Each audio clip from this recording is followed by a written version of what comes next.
Well, I want to thank all of you for joining us tonight. It's really an honor for me to sit opposite you and be in conversation. Viet is one of my literary heroes. Not only is he a professor that I look to tell me where how and where I stand in terms of a bigger history, but in terms of literature too, you are pioneering for us Southeast Asians a possibility that wasn't there. So it's really an honor to be here tonight.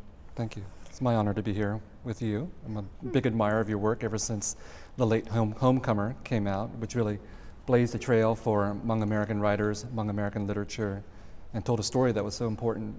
Because even when we talk about the Vietnam War, when we say the word Vietnam, we think Vietnam. We don't think about Laos, Cambodia, the Hmong, all these other populations that were involved in that as well. And that's absurdly called Secret War. The Secret War in Laos, yes. So Viet gave me permission to really have fun tonight. I can ask him anything I want. Really? Okay. I don't think I said exactly that, but sure, go ahead. Yeah. Now that the mic is on. Right. Yeah, it's too late. Yeah. So my first question, and I'm just going to play, but anybody who knows me, that I play anywhere I want to play. So my first question, both of your books and your work have a lot to do with war and memories. When did you realize that memories were important, that they were something worth studying and worth writing about, worth working in? Well, I think my earliest memories began when I first came to the United States as a refugee. I was 4 years old, it was 1975, and I remembered really nothing before that period, but I came to the United States and with 150,000 other Vietnamese refugees, and we were all sent to refugee camps. I ended up in Fort Indian Town Gap, Pennsylvania, and my earliest memories were being taken from my parents and being sent to live with a white sponsor family, because that was the only way to leave the camp, was to have an American sponsor you. And it was just, at 4 years old, not something I could really understand. It was very traumatic for me. And then I think I spent my life suppressing that feeling, because I didn't want to relive that sense of abandonment and trauma. But my sense that memories were important began a few years after that, when I moved to San Jose, California, and I lived in a Vietnamese refugee community, and I was very aware of how important memories were to them. They had lost a country, they'd lost a war, they had lost family members, many, many other things. And they were always telling stories about the past, my parents included. And yet, as an American, I was growing up as an American, I was not hearing these stories outside of our house or outside of the Vietnamese refugee community. I was very interested in the Vietnam War even at a young age, as I read all these books, I watched all these American movies, and I realized that when Americans say the Vietnam War, they mean the American War. And your experiences, the Hmong experiences, Vietnamese experiences didn't count for anything. We were the backdrop to our own war, So for Americans, when they remember the Vietnam War, they remember 58,000 American dead, which is a tragedy. They forget 3 million Vietnamese people died, and 3 million other Laotians, Cambodians, Hmong died during the war and after the war as well. And that's when I realized memories are important, because I realized that it's how we remember the past that shapes our present. So Americans remember this history, this war in a particular way to affirm a certain sense of American identity and American culture for them, which is based on erasing us and our experiences, our voices, our subjectivities. Because if people actually knew what had happened to the Hmong or to the Vietnamese in any kind of complex way, it would completely throw into crisis this American sense of what the Vietnam War was. And so it was important for people like you and for people like me to tell our stories, because through our stories, we're enacting these memories that we've absorbed, not even our own memories, but the memories of our parents and our cousins and everything else, our communities. And that's how we change the United States, to make a place for ourselves, is by changing American memories, by asserting our own memories. Viet traveled so quickly in there. I was still at the point where you were 4 and you were taken away. How long were you taken for? I was taken, I think, for a summer. A summer. A summer. And I remember, being brought back to visit my mom. Because what happens is, typically when people leave these refugee camps, the entire family gets adopted or sponsored by a church or by an American family. And I've never met another Vietnamese family that had our experience, where my parents were sent to one sponsor, my brother, who was 10 years old, was sent to another, and I was sent to a third. So I remember being taken back to see my parents by the sponsor family and just bawling when I was taken away. So my brother tells me, yeah, Mom couldn't take it that you were taken away, so she had to have you back after 3 months. But me, he says, I didn't get to come back for 2 years. Wow. Don't feel bad for him. He went to Harvard, like 7 years after that. I had to live with that for a long time. Wow. Yeah. So my aunt has a story about being in the jungles of Laos, in a war that I've always only known as the war in Laos. And then these days I call the America's Secret War in Laos to make sense to a bigger world. But my aunt, she tells me a story about how in the jungle they had nothing. And then one day they were captured and they were dividing up her children. The only thing she had were her children. And all of the years in the war, she kept them in rags. These rags that she sewed back on, when the rags had fallen off, she sewed back on. And for her, that was the most devastating moment when they took off the rags. The Laotian family who were going to adopt them, the communist families took off the rags and gave them new clothes. But I don't have a memory of being torn away from my parents. I have a memory of leaving something that I thought was home. You were younger. You were 4. I was 6. Well, I remember in The Late Homecomer, there was a moment, and maybe it's the same moment, where you recount, I think this is the story, someone throwing clothes at your father. Yes. And how humiliating that was. Because that wasn't a gesture of love or humanity. That was a gesture of condescension or looking at your father as if he was less than human. But this is what it means to be a refugee. To be a refugee means to be less than human, right? I mean, you're being rescued, you're being kept in a camp or whatever, but in The Late Homecomer, you made very clear that refugees are kept in camps in conditions that those of us who consider ourselves human would not tolerate. Barely enough food, horrifying sewage, these kinds of things. And it's important for us to talk about these issues because refugee crises are not finished. We're living in a world in which 66 million people, according to the UN, are stateless, and 22 million or so are officially classified as refugees. I really don't understand the distinction, but nevertheless, these are the official figures, right? And you're in a state that is not very high in diversity, but we have one of the highest rates of refugee resettlement in the nation. So here you have the biggest Hmong concentration, the biggest Tibetan concentration. We have an incredible Somali population, Eritreans, the list goes on. And now we have Syrians, and we have, of course, the folk from Burmese or Burma. As a refugee in the state, and you're from California, so a more diverse place. Okay. As a refugee in the state, when I'm reading your work, for me, it was incredibly, with the Sympathizer, and I should say this, I have identical twin boys and I haven't gotten much sleep in years. It's hard for me to stay with a long book, period. The Sympathizer is not a light book. It's actually very funny. It's over 300 very enjoyable. Yeah. Okay. But I want to say that it had the power to pull me from my exhaustion because for the first time, I was reading the Asian perspective, but also the Southeast Asian perspective. So many of the thoughts I've thought about, so many of those situations I've been in variations thereof. Right here in Minnesota. Minnesota, California, Midwest, the coast. Why do you think that we have such similar experiences despite the different regions and the different times and the places that we entered? I like to think that growing up in California was a really wonderful experience because of the diversity, as you know, right? And that's a reality. You take so many things for granted in California around the question of diversity. But we share a common culture, which is the national culture. I mean, we watch the same movies, we read the same books, we watch the same television. So there is no doubt in my mind that national culture, especially when we were growing up in the 70s and 80s and so on, was white culture, right? Just using the example of the Vietnam War again, right?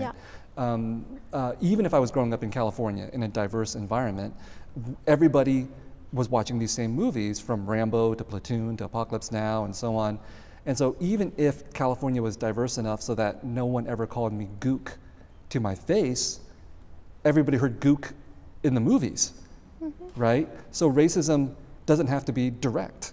Racism actually is much more pernicious when it's structural. Hollywood is dangerous because Hollywood is racist, right? It's like mostly white people making movies mostly about white people, even in places where they're not white people. Okay, so that's the definition of structural racism. Yeah. And it affects all of us. So I think that's why we, Asian Americans all over the country may have different degrees of exposure to direct racism. If you're growing up as a lone Asian American in a Midwestern or Southern town, it's very different than growing up in California. But we all share the experience of structural racism where we're erased from American memory. And that's one of the things that you do so well in your book, Nothing Ever Dies. You deconstruct the foundations of memory and constructed memory. Now, I wouldn't be me if I didn't bring this up. Recently, and you know the incident as well, right here at St. Kate's, a security officer shoots himself with his own gun, and then he says that a black man did it. And I have Facebook friends in the area, and they're posting, I never thought of myself as racist, but I've been looking for a black person. I've been thinking, did I see a black person run by my house at that point in time? Constructed memory, the dangers of constructed memory. When did you learn that for yourself personally? Dangers of constructed memory. So for me, the example you're bringing up is absolutely right. We have not laid to rest the ghosts of the past. No. The memories of the past. Even if in polite conversation we don't talk about things, these things are always lurking, right? And they're just waiting for the trigger to surface. And for me, like, the Vietnam War was that thing. It still is that thing. That we talk a lot about these things. We talk a lot about race. We talk a lot about violence. We talk a lot about wars, and we still have to keep on talking about them, because the depth of these constructed memories is so widespread and so powerful. I'm in front of an audience of a few hundred people. My book has reached thousands of people. Millions. But even a bad Hollywood movie will reach millions of people. Yeah. So we're working against so much, and bad Hollywood movies are built on constructed memories. They're built on our reflexes. When Hollywood puts out a story, so I talk to my students about Hollywood, and obviously the initial reaction for many students is, it's just Hollywood. It's just a story. It doesn't mean anything.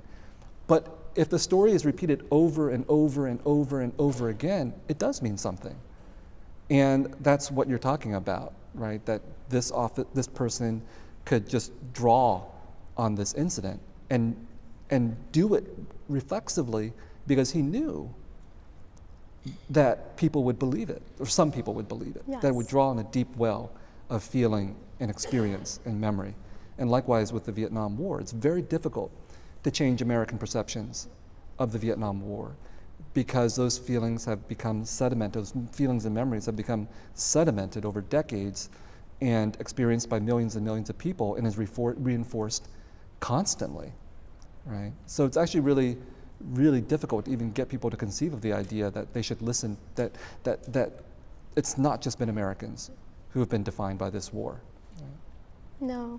Or the danger of constructed memory in America, period. Because this is a country built on again, we're on native land. This is a country built on the foundations of slavery. Right? The idea of constructed memory runs throughout our lives, every single part of it. This is, I don't know how else to say it, but this is the land. This is still the place where Philando Castile was shot a year and a half ago, was it? And now everybody was looking out for a black man. Again, the constructed memory of a dangerous black folk running through everybody's mind. But we're going to circle back to this war that brought you and me here together again. What is the biggest lie, in your opinion, that exists in public understanding of the Vietnam War? The biggest lie? Well, there are lies and there are misconceptions, let's say. So biggest lie. What's the biggest misconception and then biggest lie?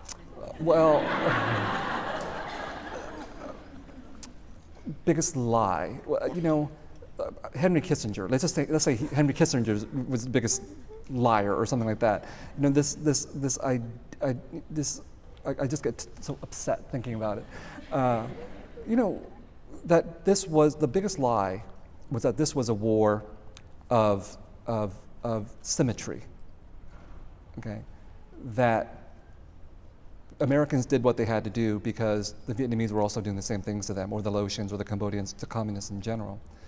And this is not an ideological critique. It's not a partisan critique. You have to understand that, for example, American presidents, from Jimmy Carter to Barack Obama, Democrats and Republicans, have participated in this lie.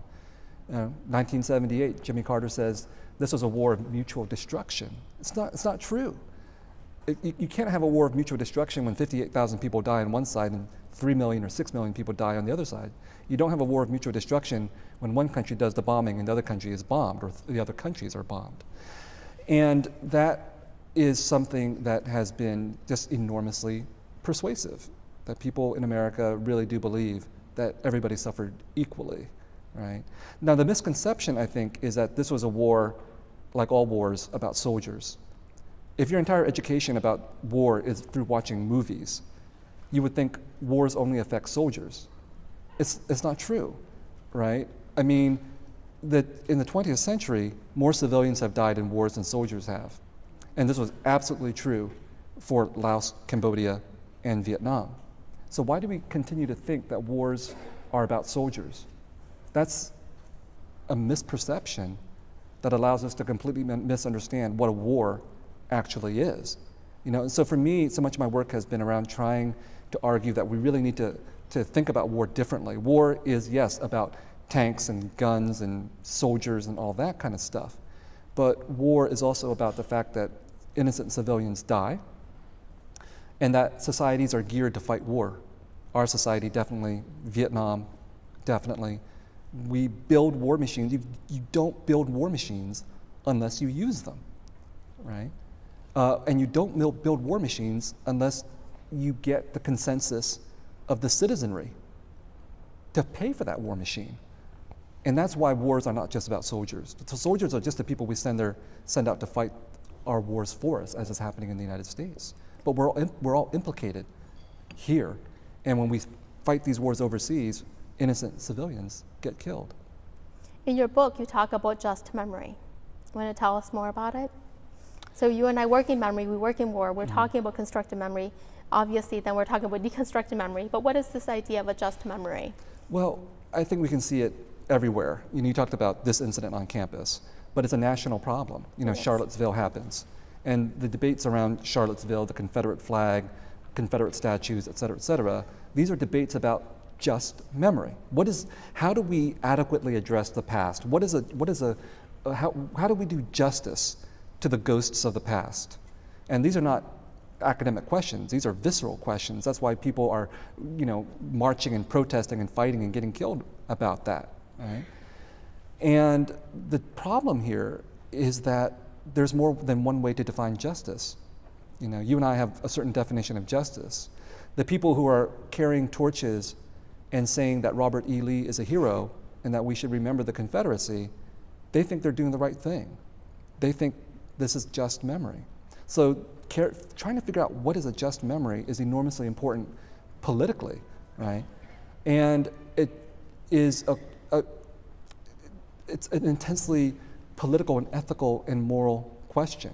And so I try to answer that in the book to try to figure out how do we define what a just memory is. And for me, justice is always about trying to figure out who has been hurt, who has been the victim, and who has been the victimizer.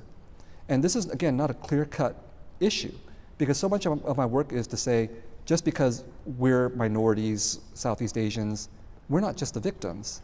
That's actually a trap when liberal people say, oh, pity those poor people, or we say, oh, we're just victims. If you look at the history of the war, you know, we did terrible things too. To each other as well. To each other as well. Yeah. And that's part of the complexity of history. So if you look at Charlottesville, these people carrying the torches, they're saying we were the victims without any sense that they are holding up a legacy of slavery and victimization.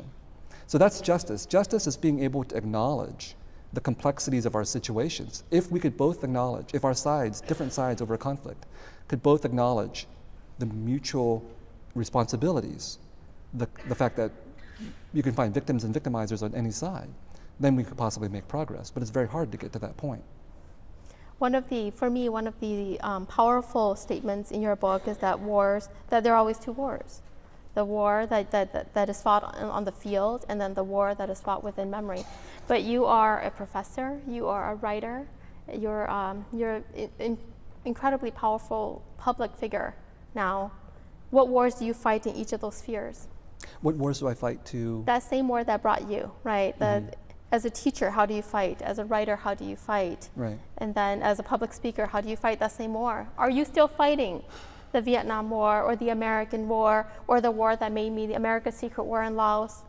Well, you know, I think that I really wanted to know that. I've been thinking about that for 24 hours. Well, I think that yes, we're still fighting the Vietnam War, right? Because when Iraq and Afghanistan, these wars began, people automatically began talking about the Vietnam War. Are we falling into another quagmire? Are we repeating the Vietnam War, et cetera, et cetera? But the danger, I think, is, and the poet Bao Phi has already talked about this in his book, we're only given one tragedy in this country, if we're minorities. Like, black people got slavery, and Vietnamese people have the Vietnam War, and so on and so forth. That's all we can talk about. And this is both an opportunity and a danger, because it means that I can write a book about the Vietnam War, and people will be like, oh yeah, he's the Vietnamese guy who wrote about the Vietnam War. And that's absolutely expected. And this is the opportunity, right? Because then I can write a book about the Vietnam War that criticizes American culture, and I get the Pulitzer Prize, and I'm like, and people are like, aren't you happy? The danger there is obviously that you and I, as Southeast Asian writers, are given the opportunity to write about Southeast Asians, are recognized for it, and we're both trapped in that position, but American culture can also feel good about itself because it says, well, the war in Southeast Asia was bad, but look, we have these Southeast Asian writers, so America can't be all bad, right? So for me, but isn't that why we fight in the classroom? Isn't that why we fight on the stage? We also have to fight to reframe the debate, okay? So this is why for me, yes, I come up here, I talk about the Vietnam War, I take advantage of the opportunity of being Vietnamese and your guilt to have this opportunity to speak, But my understanding of the Vietnam War is that it's not something that began in 1965 and ended in 1973. Yes. It's not even something that began in 1945 and ended in 1980 something. The Vietnam War has to be understood from the American perspective. We're not even talking about the Vietnamese perspective, but from the American perspective, the Vietnam War needs to be understood in a much longer history of American expansion. I would call it American imperialism, from the expansion through the American West, conquest of natives, Mexico, Philippine-American War, Korea, Japan, Laos, Cambodia, Vietnam, Iraq, Afghanistan, the rest of the Middle East. These are not isolated incidents. This is part of American strategy. And that's where the Vietnam War becomes important to me. It's not just about me or about Vietnamese people or about a particular American experience. It's about trying to see how the Vietnam War can be put into this longer history and can be used to illuminate this much deeper structural reality of American life, that we're geared to fight wars. That everything about our history as Americans has led up to this point where we have 800 military bases across the world and where we're fighting an unending war in Iraq and Afghanistan. Let me try to paraphrase this, okay, from where I'm positioned. So I'm fighting the secret war in Laos every time I teach, every time I speak. And that war allows me to fight all of the other wars in my life. The war of racism, the war of being a woman, the war of being a short woman. That's a real war. Is that the thinking? That the more expansive our thinking about where we're situated or we enter a story, our point of entry, because it is for you and me the point of entry into the American story, and in some sense the world story, because that's what we're standing on to speak from. I think you're right. I mean, you asked about the question of teaching and writing and all these kinds of things, and I think that our challenge is to connect the dots for ourselves, but also for our students, for our audiences, and so on. So that if the entry point is the Vietnam War, that's fine. But then you have to make connections to everything else. So I said, okay, here's all the other wars and American imperialism. Yep. But you're absolutely right. You can't separate any of this stuff out either from sexism or patriarchy or being a woman or the fact that, we go to war because it's sexual, right? You read soldiers' accounts. Yes. Soldiers who actually fight wars are not shy about talking about the erotics of warfare and rape and prostitution and all these kinds of things. Generals and politicians don't talk about that, but the soldiers will. And of course, as Southeast Asians, we know that that has happened, that war is never carried out on landscapes without rape, right? And through the use of gendered metaphors and images and things like that. So that's very difficult work for us as writers, but also for us as teachers, is to try to get people to see that all these things are interrelated, right? And that's part of the task of liberating ourselves intellectually to make these connections, but also trying to engage in a project of education as liberation too. So here's another question connected. If we are indeed fighting these wars again and again in every way, in every day, are we not soldiers, you and I? If wars are not only about soldiers, are you and I soldiers standing up here? I'm a pacifist, so I'm not sure I think back to, I'm also a Catholic, you never cease being a Catholic, even though I haven't gone to church in 20 years. But, Catholics also have that idea of soldiers and martyrdom for the cause and everything like that. So yes, I think that, we fight, but I don't think that we're soldiers. I don't want to take commands. I don't want to be in a regiment or anything like that. So I don't know what Are would we be politicians?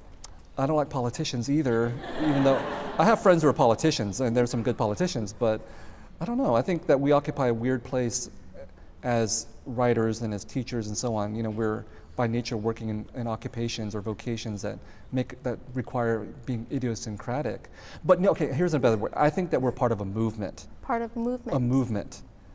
I think this is important because, I think that as writers in America, America is already a very individualistic country, and Western literature is already prone to individualism from the Romantic tradition onwards.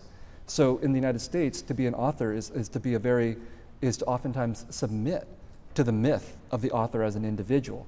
You're going to write the great work of art and change the world and be famous and be a part of the canon and all that kind of stuff. But the reality, especially I think if you're a minority writer, of any minority background, racial or otherwise, is that you should think of yourself as being part of a movement. Because when I wrote The Sympathizer... So are wars becoming movement in the language? I'm obviously talking with the great wordsmith here. We're fighting wars, but we're not soldiers. We're part of a movement. Are wars movements? Is that then the understanding? No. Wars are not no, I don't think so. I think that movements come from the people, come from populations. Wars come from the generals and the politicians. Those are not movements. That's hierarchy. But movements come from the bottom, right? Okay. And movements fight. And that doesn't mean that all movements are good. You can have very reactionary, negative, nationalist, racist movements too, but we're in a different kind of movement.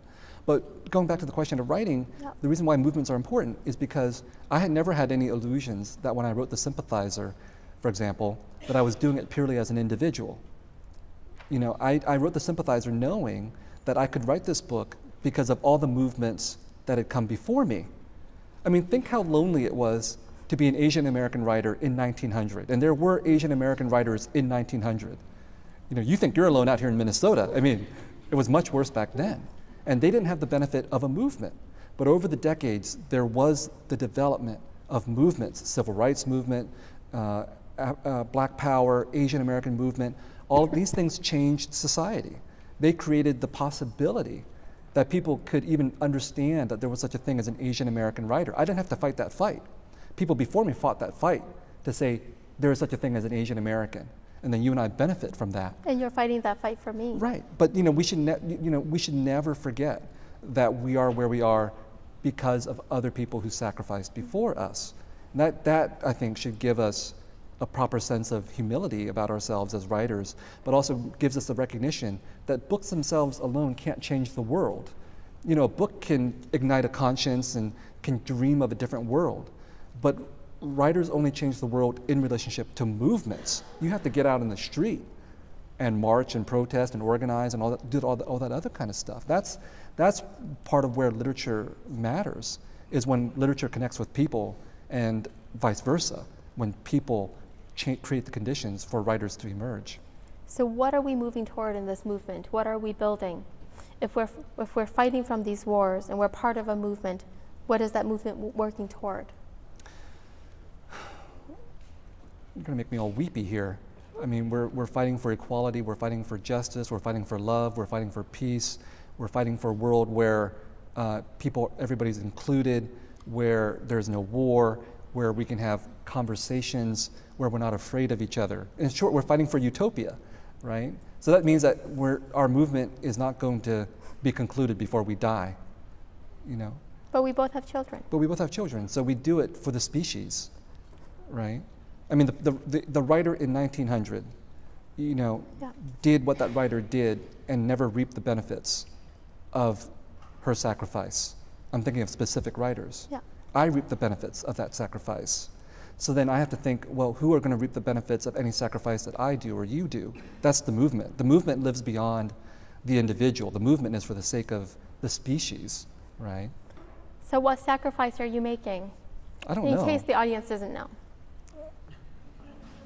I don't know. What do you think? What have I sacrificed? You have nice hair, so you're not losing your hair. And I have nothing Not to yet? complain about. Not yet? Yeah. Yeah? Yeah. You dress well, very fashionable. What are the sacrifices, the real life sacrifices that you're making for this movement? That Well- years from now, when Ellison thinks back.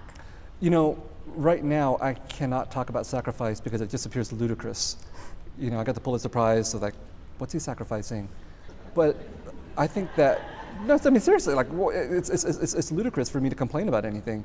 But I think leading up to that, I sacrificed 20 years of my life sitting in a room. I mean seriously, I live in California. It's a great state, but I never knew it. I never went outside. I had 2 jobs. I was a teacher, and then I went home and I wrote. So I never went hiking. You know, I don't know how to swim. I don't either. I don't go skiing. I don't take tropical vacations. You know, that's what I've sacrificed. And I'm not a lawyer, I'm not a doctor. I've sacrificed that too for people who care about that kind of stuff. My parents think that's a sacrifice, you know. So I mean, I could have done all kinds of different things. I could have become a doctor and a lawyer and made a lot more money. Literature was my first love, outside of my parents and my family. The first love that I could will on my own. Literature was my first love. And I care about writing. You know, I sat in that room for hours and hours and hours, countless hours, and it was not fun. But I cared about the art. And I believe that the art could make a difference. To me, if to nobody else. And so I think that each of us cares and loves something, I hope. Cares and loves something besides money or our own self-interest. And that's what can save us as a species. If we care and love about something outside of us that we can share with others as a gift, and each of us tends our own garden, as Voltaire says in Candide, then we can make a difference, then we can change, right? Because I think what you and I do, you tell me if this is right, you know, we sacrifice, we do the writing because we care and we love literature and art and all that kind of stuff. But we also hope that our work goes out there and reaches people. Because we write about war, and we write about death, and we write about these things that not everybody in an MFA program writes about. I'm a graduate of an MFA program. My book is also very funny. I think my book is also very funny. It is funny, and you are funny, and you are funny. Right. But you know, we do these things because we hope that what we do, we can give to people. I think this, you know, Lewis Hyde has a book on giving. It's the gift. And he's arguing that art is a gift. Yes, it can be turned into a commodity. Yes, we pay for it and all that kind of stuff. But the artist thinks of herself or himself as someone who's going to give something to somebody else, to the reader, for example, without expecting anything back. There's no reciprocity. And that's really important, right? One of the wonderful things about being an artist or a writer is to know that you can give without expecting anything back. And that you receive other people's gifts in the same fashion. You know, my experience, one of the reasons why I think I love literature is because as a refugee child in San Jose, California, I had parents who worked 12 to 14 hours a day, 7 days a week. They loved me, but they had no time to spend with me. I would go to the library, and I would bring home a backpack full of books every week. And they felt like gifts. They were literally free. And someone was giving something to me through each of those books. And I think that's one of the reasons that we become writers, is we remember that experience of receiving a gift from somebody, and we love it so much we want to be able to do it ourselves. Both the art, but also the gift of giving as well. Do you feel that same way? I do, Yeah. I do. And I'm thinking back to all of those books that I read all of those years while my mom and dad were working. and I went to the library and I came back with the books. Are they gifts of memories that they're giving us to return to nothing ever dies, right? I grew up here in the Midwest reading Laura Ingalls Wilder, Little House on the Prairie, reading The Boxcar Children, reading books that were not about children like me, didn't look like me, didn't speak like me, whose mom and dad, they didn't eat the foods that I was very interested in the culinary experiences of Laura Ingalls Wilder, but they didn't eat food that I knew or I was familiar with. In the gifts that we were given, were we not also given then memories? Yeah. To return to the theme, constructed memories. And is literature guilty? Can it be guilty of the same thing that you're saying Hollywood is then? The danger of it all of these years, it's a different medium. But you and I we understand the lack of representation, lack of diversity. I think we have to separate two things. Okay. One is the industry from the art, okay? So yes, literature as an industry is guilty of some of the same things as Hollywood as an industry, because people make up the industries, right? Hollywood, literature is 87, the literary industry, the publishing industry is 87% white. And of course, most of them come from very educated backgrounds, et cetera. So there's no doubt that all of these social aspects of the people who work in the publishing industry are problematic in terms of what gets produced. And Hollywood is, I don't know what the figures are, but it's very, very white as well. And it's expressed in the output. But the art is something a little bit different. Now, even if the art only features white people, right? The art can still be very powerful. And my memory of reading books in the library was Manhattan.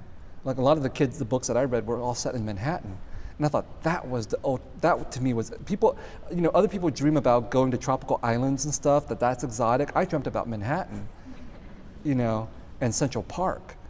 And I'm not sure that it really mattered to me that all the kids in these books were white. Obviously it did matter subliminally, but it didn't stop me from identifying with them and enjoying their stories and feeling as if I wanted to be there. And that's what we have to hope for. Like if we can feel that way towards these exotic worlds of Laura Ingalls Wilder and these Manhattan stories, that the reverse works too.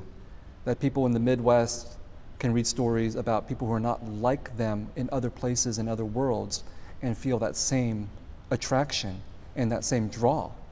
But they're not going to be able to do so unless we transform the industries that make these stories, that promote these stories, that publish these stories. So that's what I mean by a movement, right? The writer can't exist separately from the movement because you need the movement to transform the industries that make the art possible. But we are consumers, right? At the end of the day, we're readers. We're interacting with these books, and every step of the way, we're inheriting these memories of these other writers. And in our cases, I think predominantly white writers, predominantly male. I bring up Laura Ingalls Wilder, but a lot of the writers of my youth, White Fang, all of them, written by white men. So then my question is this: your books, aren't you giving your readers memories as well? And how does it feel to be a bearer of such memories, to give them out? What is the danger of the memories that you give? So for example, I was in Illinois yesterday and a student in the audience said, "Oh, you know what, we read your book, The Sympathizer, in high school. How do you feel about that?" And I was like, well, it's great. I mean, there's more book sales for me. But it's bad because now I have all these students who hate me because they were forced to read my book in class. And you know what I'm saying? So yes, the Sympathizer or any other book that you or I write that people read is going to impart stories, is going to impart memories, but also takes on a life separate from us. Our ideals, our intentions. We write these books, you and I, to change memories, change the world.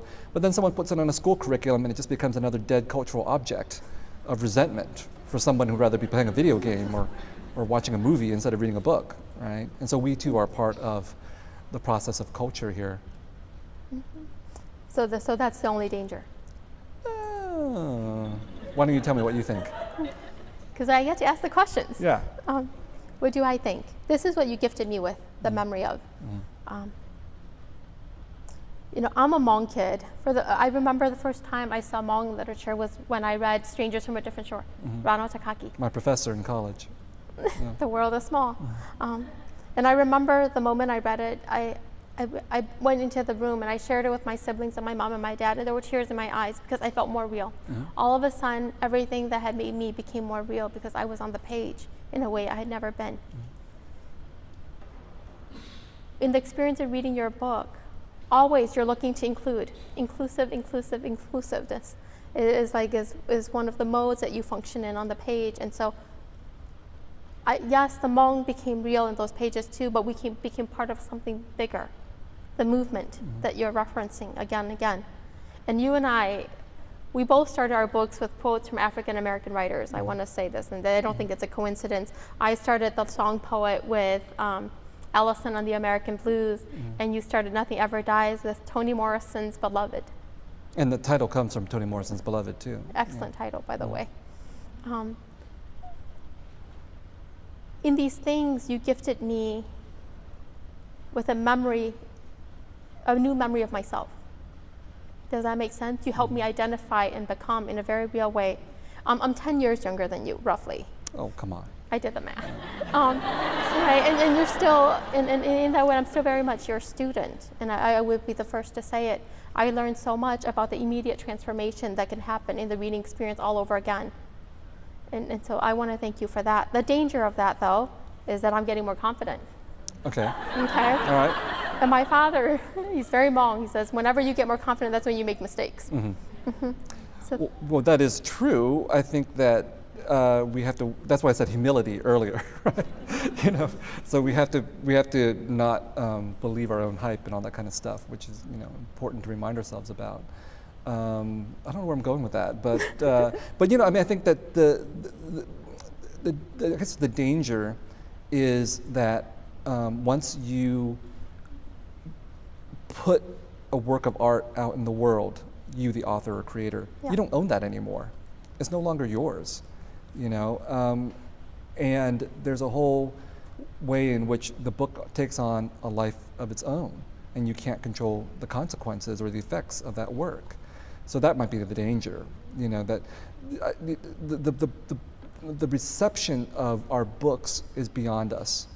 Some people will be moved by the books, and some people in a positive way, and some people will react negatively to those books as well. I don't know if that's a danger, but it's a negative consequence of some of the things that we do. Thank you. There's a lot of intellectuals in the room. You and I are definitely not the only intellectuals in this audience, and I think the questions are going to be much more specific than the questions I'm giving you. But Viet, when all is said and done, what is the memory that you think will stand of you? Of me? Of you. I'm asking, when all is said and done, what do you think is going to stand?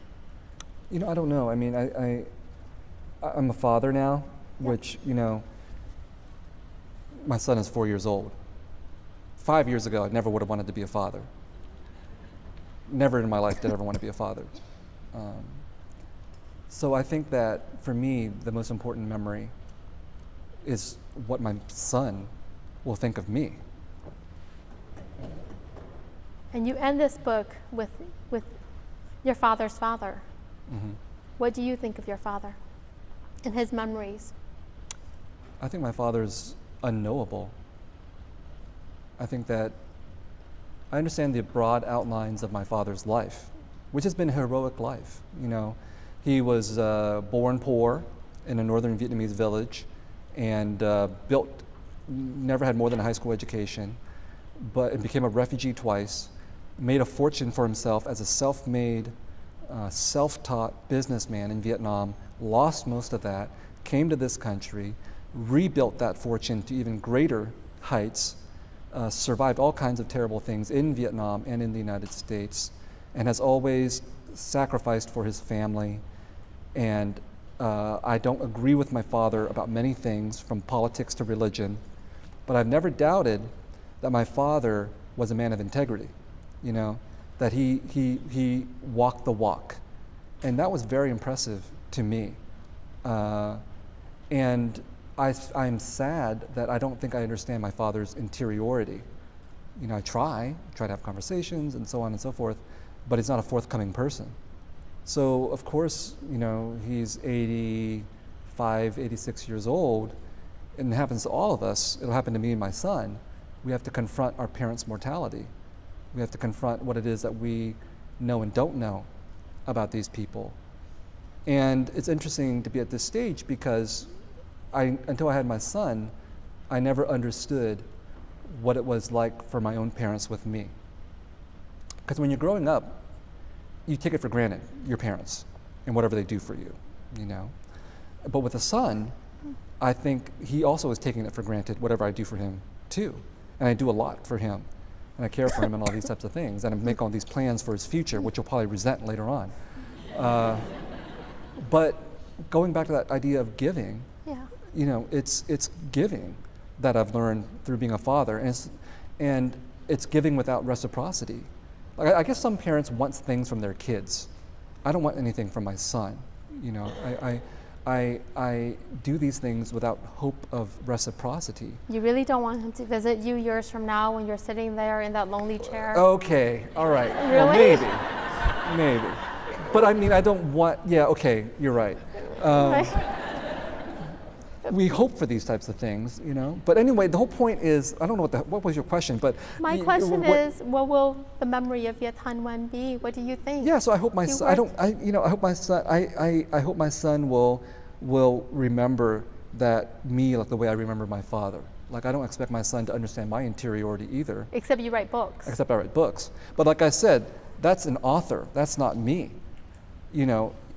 My son already knows I'm an author, and he goes to my book signings, and he imitates signing books, and he points out my picture and says, "That's you, Dad."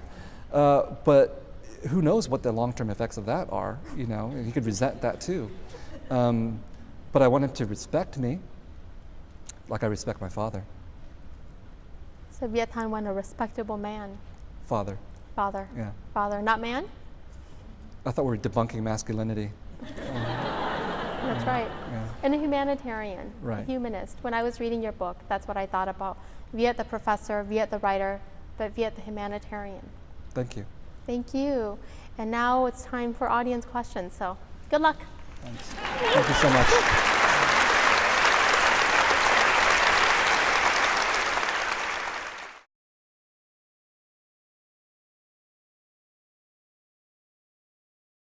I don't know how we do that as a whole, but although I think that the recognition that we're capable of inhumanity is an important way to do that. I think we go to war because we don't believe we're capable of doing inhuman things. I'm saying we in the most general sense. I'm saying we, referring to Americans, referring to Vietnamese, referring to anybody who goes to war. Nobody believes that they're going to go to war to do inhuman things. Or maybe the Vikings did way back when and enjoyed it, But now we're supposed to be civilized. We don't do that kind of stuff. We go and fight humanitarian wars instead. And somehow these humanitarian wars always end up being very inhuman. And we blame that inhumanity on the other, on the enemy. Well, it's those people who made us do inhuman things. They did the inhuman things first. If we could recognize, though, that these impulses towards inhumanity are already embedded within us, maybe we would hesitate about going to war, because we know once we do that, we're going to unleash this inhumanity within us and unleash the inhumanity within our enemies as well.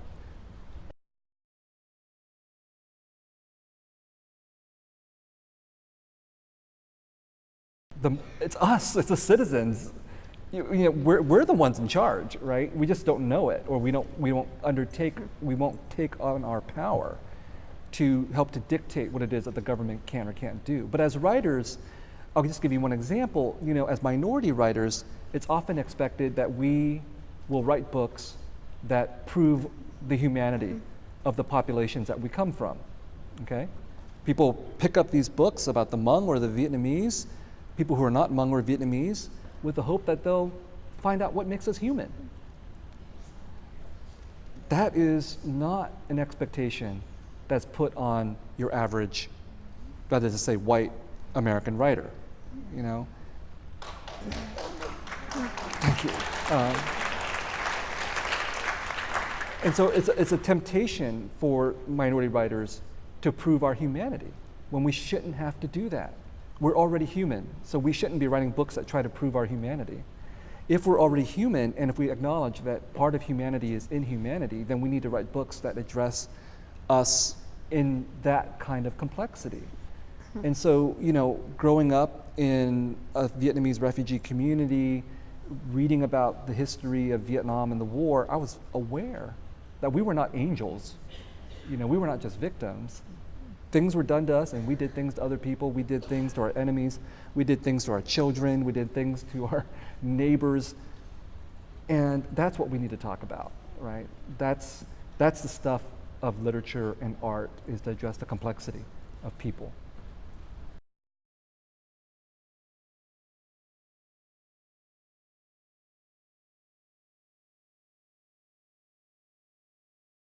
Wow. I experience that every day, on Facebook, for example. If you use Facebook as a social index, most people are not engaged in acts of social transformation. They're engaged in very human, neutral, apolitical things, which can be very entertaining, but are not advancing humanity or moving us towards utopia. So I think what we have to recognize is that I'm pretty sure it's always been this way. I'm pretty sure Jesus Christ was like, oh my God, what do I have to do to get these people to stop worshiping false idols, like money or Facebook or something, So it's never been different. If you're someone who believes that you are socially and politically conscious, and that you're more than just about yourself, you're about this movement, whatever the movement is, you're about trying to make the world better for your population or your town or the country as a whole, you have to recognize that it's a lonely job. That's why you need a movement. That's why you need a coalition. You need to find that group of people that will support you and that you will support them. And you have to remember that transformations happen oftentimes through the efforts of very small groups of people. Minorities have been able to change societies, sometimes for the worse, sometimes for the better. But simply because you are part of a numerical minority doesn't mean that you're without power. I think I'd answer the question in this way, and I hope that it'll be useful for the person who asked. When I was young and I didn't believe in my own talent or my own intelligence, but what I believed in was being good to other human beings around me. And I think the one-on-one interactions, have built my whole life in my career and the way I see the world and the way I interact with it. I don't think you need to be a writer. I don't think you need to be a doctor or a lawyer. I think you need to be one human being who's going to make a difference for that one other human being that day. Every opportunity I had to be kind, I chose to be kind instead of be cruel. I've witnessed enough cruelty. I've been subject to enough cruelty. I think that is the heart of the movement. You don't join a movement. You join good people by being a good person. And I think that's that clarity that you talk about, seeing your humanity, but also your ability for cruelty. I have a grandma who always said, every time you have the opportunity to help somebody, you have the power to hurt them. So it's that very simple relationship and one-on-one building that raised me up, that I stand on to do the work that I do as a writer. But it begins on that one-on-one individual. If the people around you don't like you, you don't have much of a chance. If they don't love you, you have no chance. You will be loved if you are lovable. Very simple foundations of being human.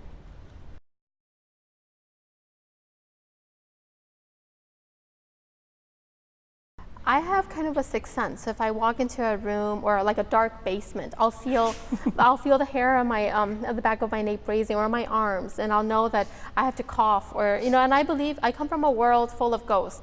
Every Hmong person that you meet has a ghost story for you if you ask them. So ghosts are very real. During the New Year celebrations, our ancestors come to eat and they're ghosts. But they're coming to eat, so they eat before we do. We leave spoons for them and we give them time, and thankfully they always finish before the food gets cold. But I live in a world full of ghosts, and I love that. I love the fact that I live in a world where magic is possible. It's like when I point to the moon really comes and slices my ear. It's been slicing Hmong ears for centuries. It's beginning to slice the ears of my children. These things make no sense to a bigger world, but I know that if I lick my index finger and I wipe my ears with pig poop and chicken poop, the moon won't touch it. It won't touch my children's ears. In the morning, it's intact. I am loved and protected by ghosts. I am the product of at least 1,000 ghosts. And one day I will be a ghost too. I will be a scary ghost. It's funny, I say I don't believe in ghosts, but if I go into a dark room, I do believe in ghosts. You see? Right? But I think what you're saying is important. It's like, ghosts in the Western context are usually meant as something horrible and haunting in a negative way. The sociologist Avery Gordon says when you see ghosts appear, it's a sign that an injustice has been committed, because the ghost is appearing to demand justice, to address the conditions that turned that person into a ghost, right? But in your culture and also in Vietnamese culture, ghosts are not always negative. They're not always terrible. They're benevolent as well, right? We feed our ghosts. Mm-hmm.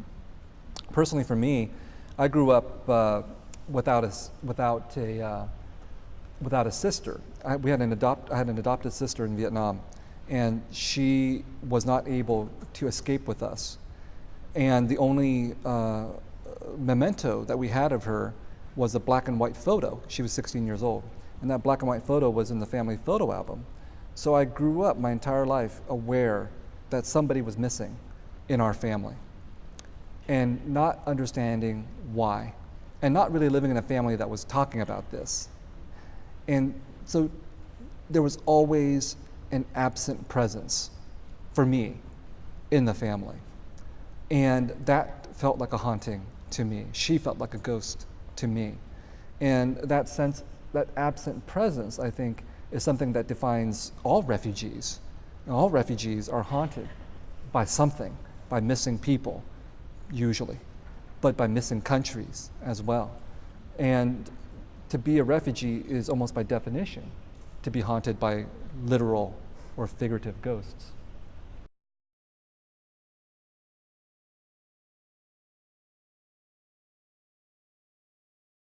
I'm going to speak just specifically about Asian American or Asian immigrant literature.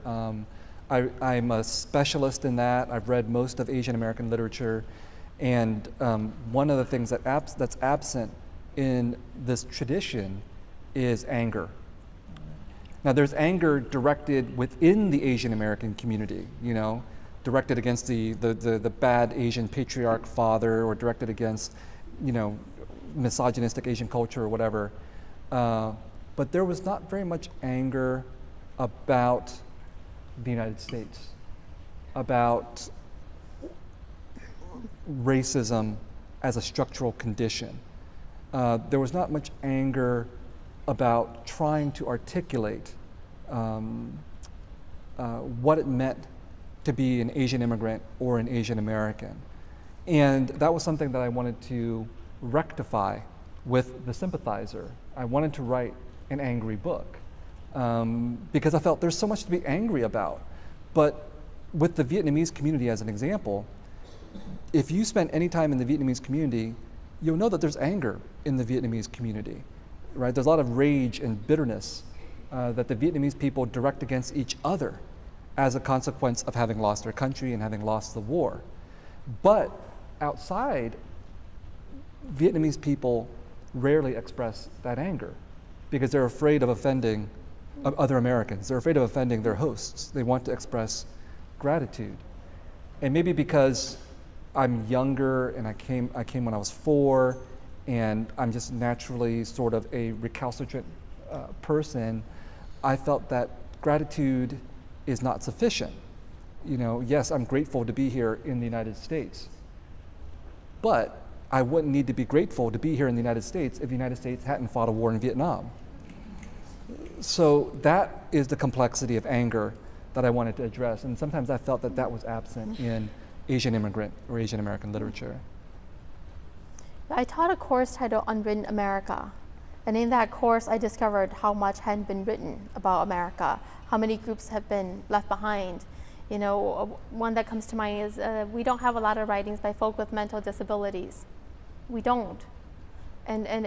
Or address mental health directly, particularly from an Asian American or African American, a Native American perspective. All of these underrepresented groups, we're struggling so hard that we don't have time to deal with these very practical issues of our everyday. So it's really much the quotidian, what we live with every day, that we don't. We look for the big bombs that fall, the big events, something to push us to write about something. But the everyday struggle of trying to be sane in an insane world.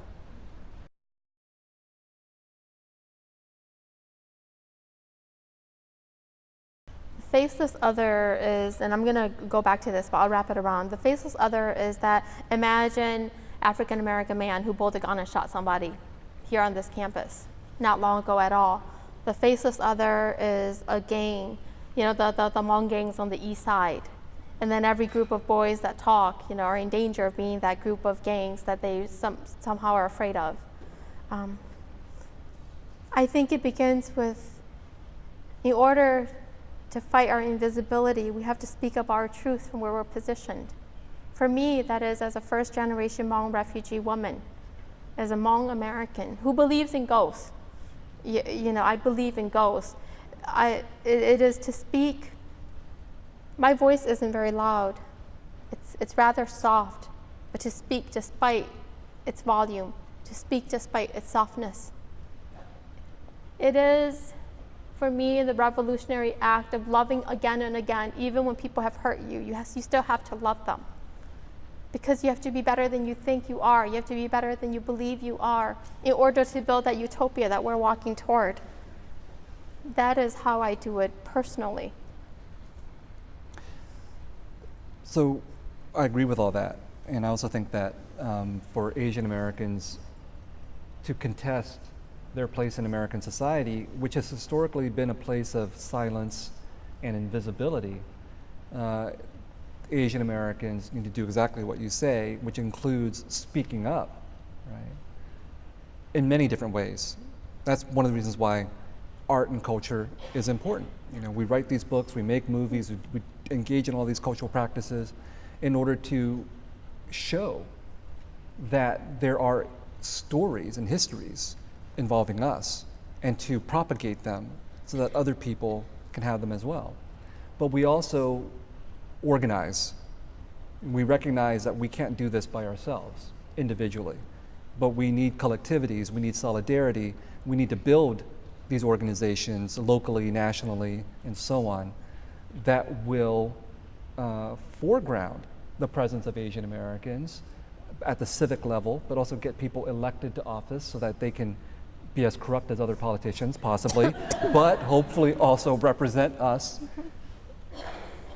And that's how we become visible, by not just agreeing to be the model minority, by not just thinking that if we go to college, get a good job, get a mortgage, that we'll be okay. You know, we'll be okay as individuals, but we're not going to be okay in terms of becoming a political factor in the life of the United States. So that's what we need to do. Thank you. Thank you.